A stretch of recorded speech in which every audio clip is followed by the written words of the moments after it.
I'm going to close out of a couple of things. And when I think something is helpful and it might be a little off script, I will make sure to mention those. But just so everyone is on the same page, today we are going to make a classroom, get people added, get your students in there, or at least know how to do that. The best methods to communicate that information to your students and parents. And then assuming that you sign up for part 2 tomorrow, whether it's with me or another presenter, that's when you'll go over how to create an assignment and how to do grading and some of the more intricate parts of Google Classroom. We just didn't want to overwhelm you with too much information in one day. So moving along, we're all familiar with this website, google.com, right? We've all been using Google for quite some time, so this is not new to us. So I'm going to just make sure that you know that in order to get to Google Classroom, you have to be in your EHT school account. If you're not in your school account, you will most likely not have access to Google Classroom because Google Classroom is only available within a school domain, as it's called.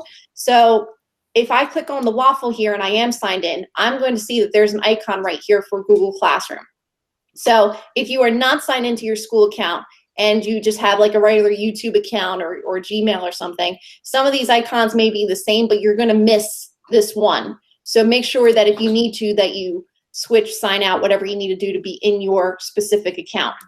The other way you can get to Google Classroom if you're not on Google's site, let me actually back up, is you can go to our district website, which is going to be further down on that home page on the right-hand side. There is a link right here for Google Classroom.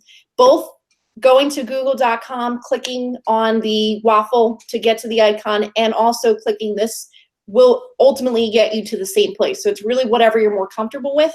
If you're someone like me who just wants to get to the point and get to the website, you can just type in classroom.google.com and it will bring you to ultimately the same place. Now you can see if you watch any other videos that I made about Google Classroom, which all of the links that I think might be relevant to refer back to, I did put in this sort of hyperdoc in here. I will provide you links to this later, but there is a video that will walk you through creating a class as well. So rather than waiting for this video to be available for playback, you can just click right to here and it will have the most important information about creating a class. If you haven't used Google Classroom at all yet, this space is going to be empty for you. If you've been involved in maybe like a learning lab or maybe your supervisors put you into one, it's possible that you already have Classroom even if you weren't really actively using it, or maybe you were using it from a quote-unquote student level and not a teacher level. So your classrooms are very much going to be different than what I have here. But I did want to point out a couple of things of how you know what your role is in a classroom before I actually walk you through building one. So you can see this first one that I had in my demonstration video. I am not the teacher in this room. I am a student in this room. You might think, how can I tell by looking across here what is different? Mr. Gardner's icon for him is a typewriter, and it puts a little circle icon in this space right here to signify that he is the teacher. If I do not have a little circle icon of a teacher or first name or something, then that indicates that I am the teacher. So going across this first one, I'm a student, teacher, teacher, teacher, teacher, all the way through, and then I get to here, and in this case, I am the student again. So it's important that when you make a Google Classroom for the first time, that you make yourself a teacher or you join a classroom as a teacher. If you have joined as a student for the very first time, then it is going to, on the IT end, mess things up and think that, oh, you signed up as a student, that means that technically you're a student, so you're not going to be able to make a Google Classroom. That was something that we figured out when we first rolled out Google for EHT, like a couple of years ago, so that unless you're a new staff member or you haven't used Classroom at all, you should not have this problem right now, but I did want to bring that up in case anyone runs into issues. If you do have that problem and you're not able to make a classroom, you need to make sure you email IT for them to do what they need to do to make you a teacher again. So going back into assuming that you're going to make a classroom for the first time, or just making a new classroom in general, the way that you need to do that is by hitting this plus sign in the top right corner. And it's going to bring up two options, either to join a class or create a class.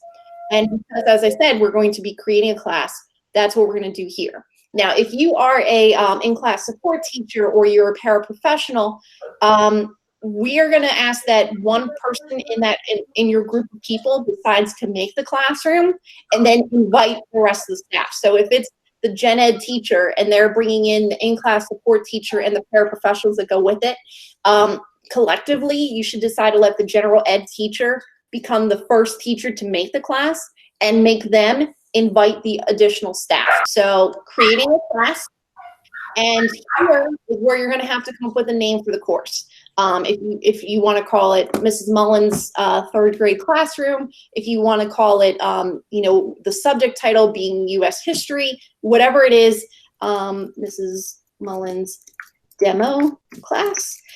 You can decide if you want to add a section to it. I know at the high school we have like the freshman cohorts, and some of them have unique names and things like that. You can decide if you want to have a section number or a name. It's not required if you don't want to put it.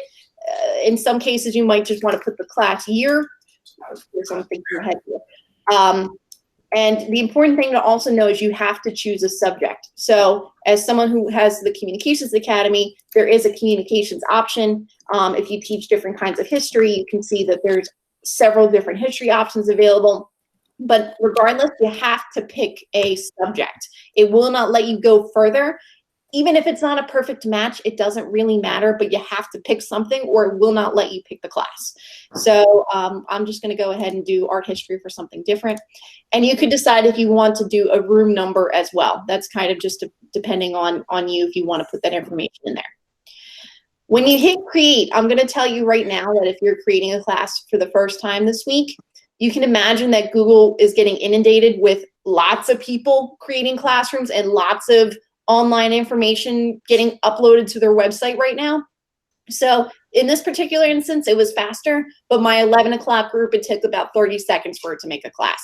Doesn't mean you did anything wrong. It's just that Google's getting a lot of stuff it's hit with all at the same time. So just be prepared that it might take an extra couple seconds longer than you're used to.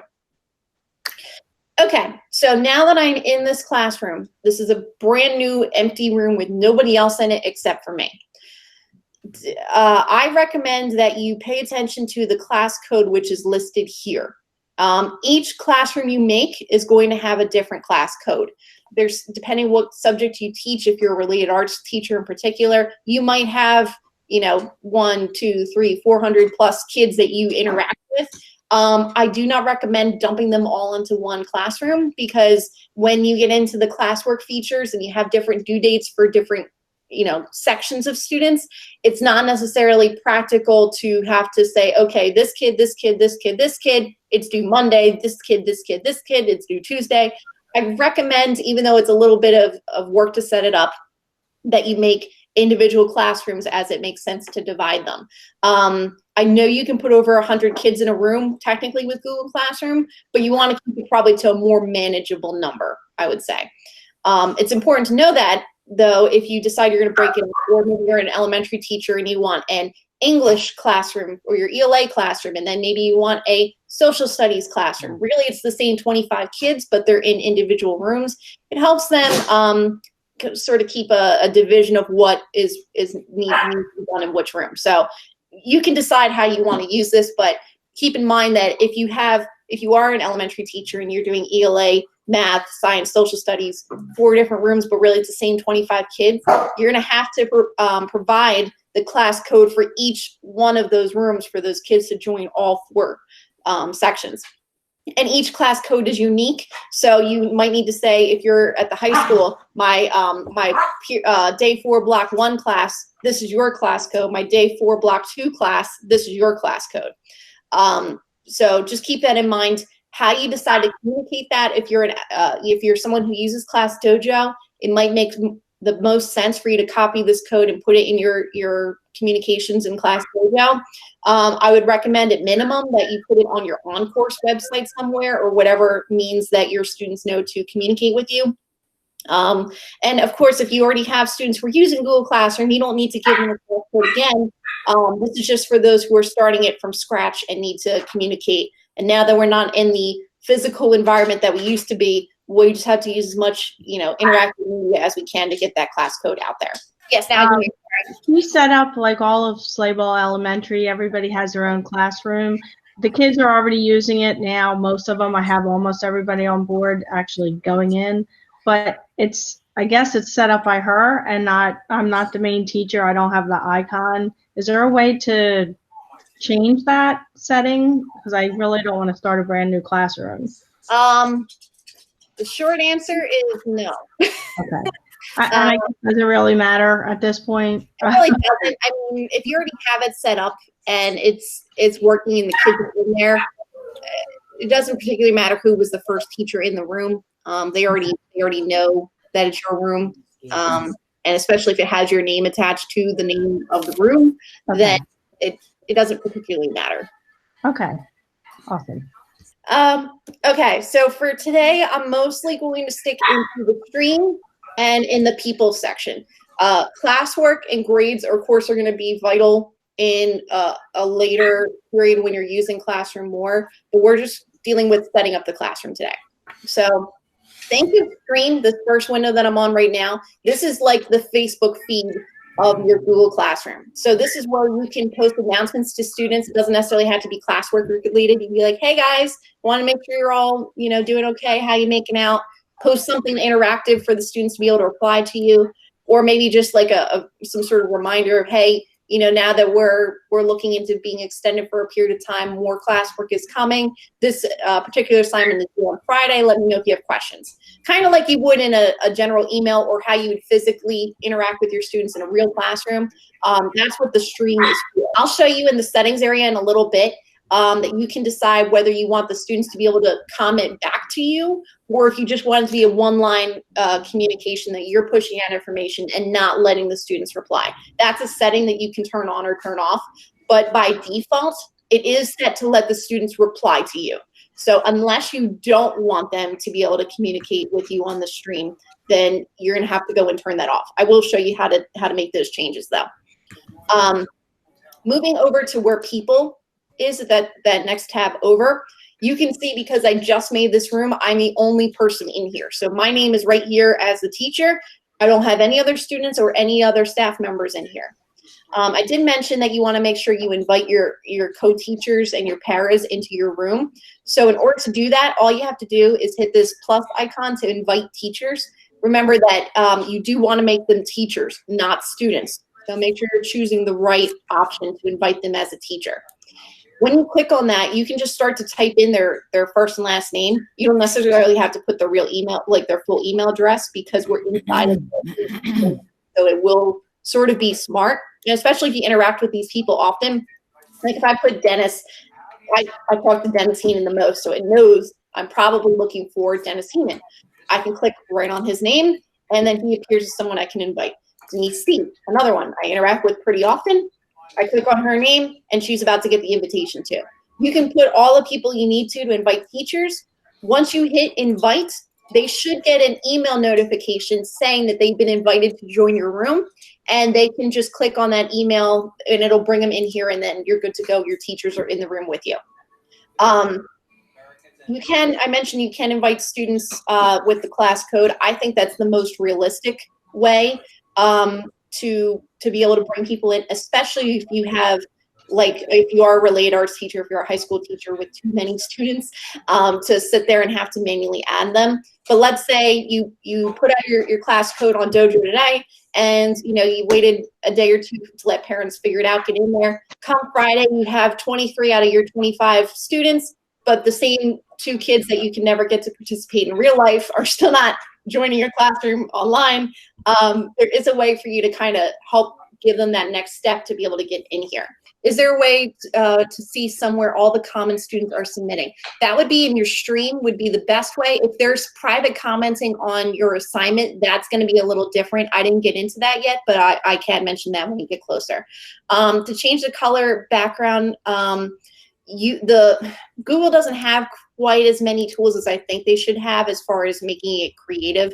If you want to choose a different theme though, right up here in the stream area, you can choose select theme, and you can see there are other options available for you to already have it pre-made and you know it's the right dimensions and everything like that. Let's say for this particular one, I want to go with this picture. Once I hit select class theme, it'll automatically change all the colors and fonts to match the theme.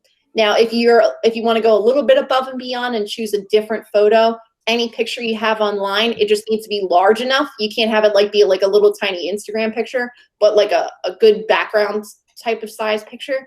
You can upload a photo and then it will change the colors of everything else to match that theme. But it's not going to change the background. If you have a student who has like a contrast or colorblind or whatever the situation might be that you need to make those adjustments, you probably have to walk them through to change that on their Chrome settings. Yeah, Jane, if you have them listed as a teacher, unless there was a specific reason why you wanted them to have teacher access, I would probably demote them back to being a student. It's kind of hard for me to show this here, but once they're in here as a student, you can subtract them, you can remove them, and then invite them back to be a teacher. Private comments, particular assignment. Okay, so going back to that comment feature, again, think of the stream like your Facebook feed. So this is where all the students can see all the comments, all the interaction back and forth on your Facebook wall, right? Where just like they can DM you on, like they can send you a direct message, that's what private comments are. So that's going to be just you one-on-one communicating with the student. If you have multiple teachers in your room, they're going to also be able to see that private comment, but that's only at that teacher level. None of the students would be able to see the private comment except for you interacting back and forth with that one individual student. Okay, for Kelly with adding individual students, I mean, you can decide what makes most sense for you. If you only have 20 kids, it might be faster for you to just manually add them. And again, to show you that, you go up to people, you click over, make sure you're in the students area to add the person, add the students, and just start to type in their names right here. It's that simple. Again, especially if you interact with these students regularly, they're going to populate faster than just any student within in the district. And then once you have all the students you wanted to invite, you hit invite. Now remember, they do not have email addresses. So if they are middle school, high school students with their own devices and they have it on their phone, they can download Google Classroom onto their phone and they can get push notifications. So they would get notified that they've been invited to join your room. If you're talking lower elementary and they're sharing their Chromebook with their parents, you're gonna have to walk them through a little more how to get into Google Classroom, and you're gonna have to, encourage the parents to go through that. Coming back to this particular document, which I'll share with you soon, in this last area here, there's 2 videos you can share with parents. The first one being that if they don't know what their student's Google account is, like kindergarten, first grade, if they haven't used computer labs and they haven't signed into their Google account yet, this would let the parents know how they can find out what their student's Google login is and what their password is. So they're going to need a parent portal before they even get to this point. But assuming that they have one already, you can show them this video and it'll walk them through to how to find what their login is.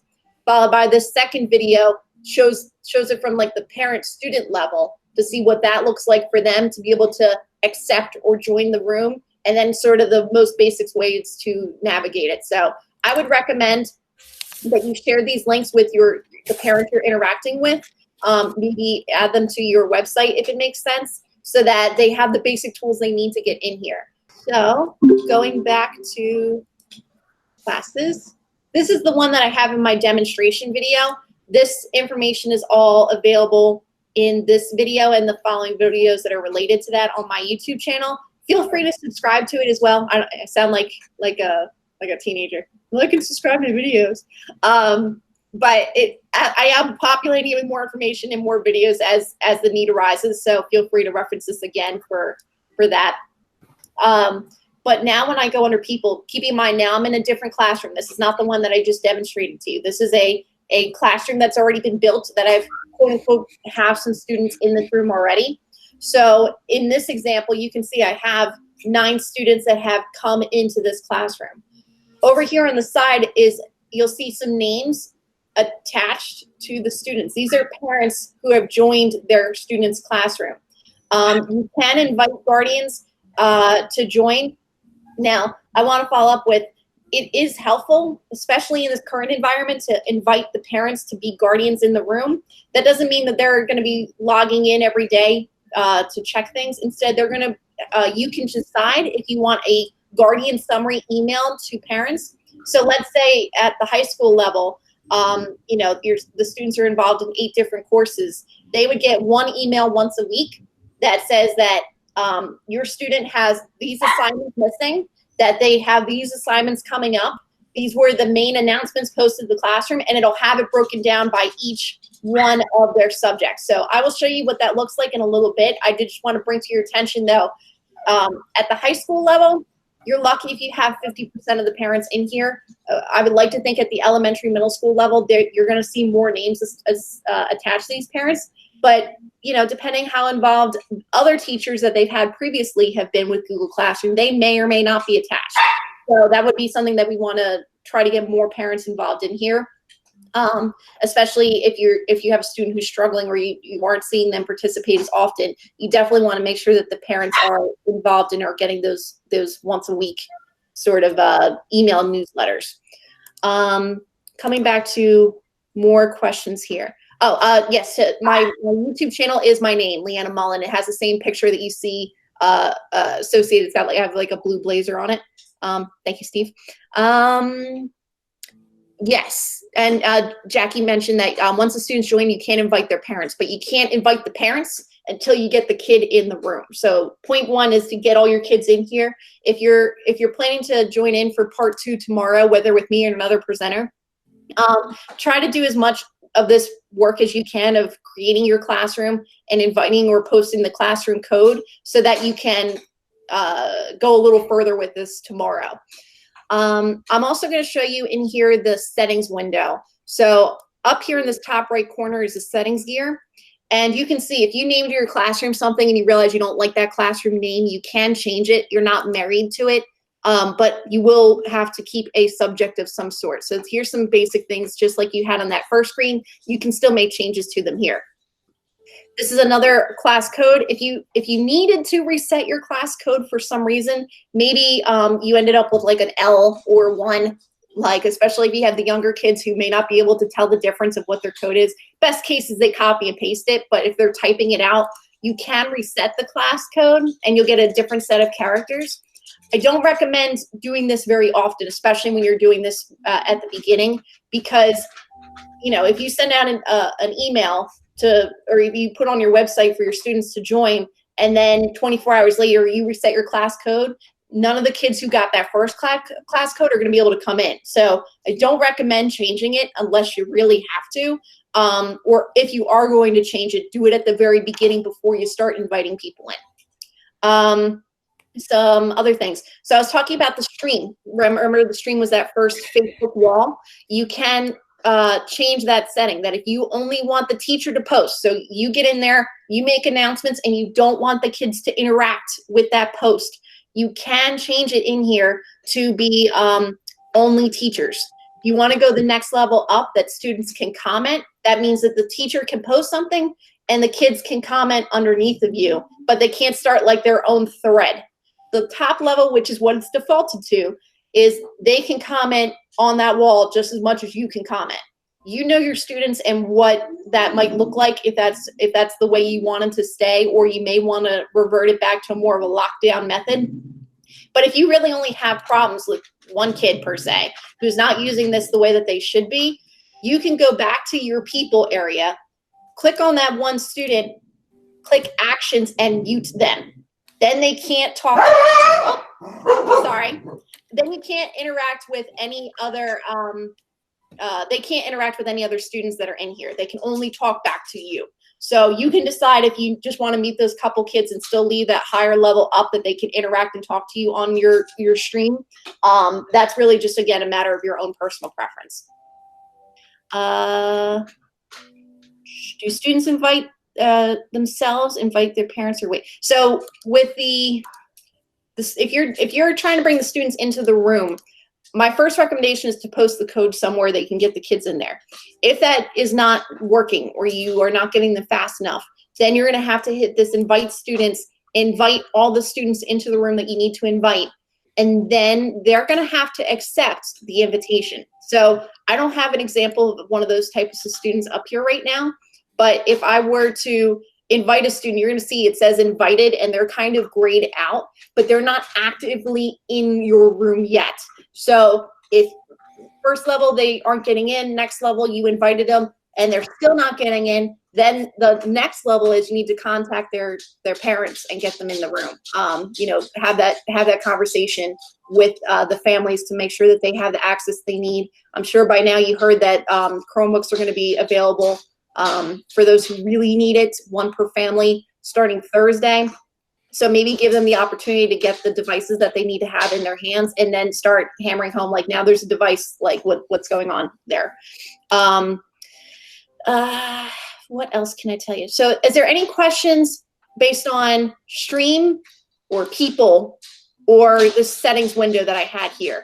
I'm going to suggest that you don't touch anything with grading until you're confident you are using grading enough to making some of these overall larger adjustments here. But going back, because I forgot to mention it when I clicked away, you can turn on this garden summaries here. So by default, it is not turned on. You're going to have to actually turn on Guardian Summaries and say that you want that parent to get that email once a week and include your class on there. You want to see what that looks like. That looks something like this window right here. So once a week, they would get it for the week.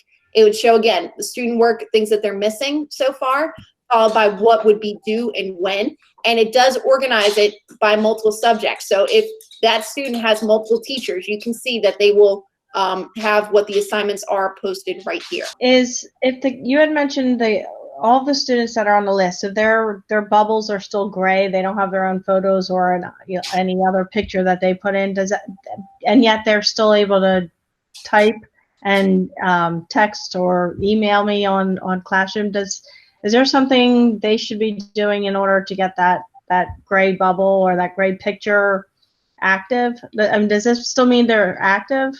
So if it has the word invited next to their name, that means they are not in there yet.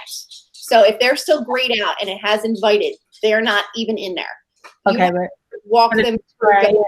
Okay. Once they hit join, that means they're in there. How interactive they are, there's no way for us to monitor if they're checking it every day.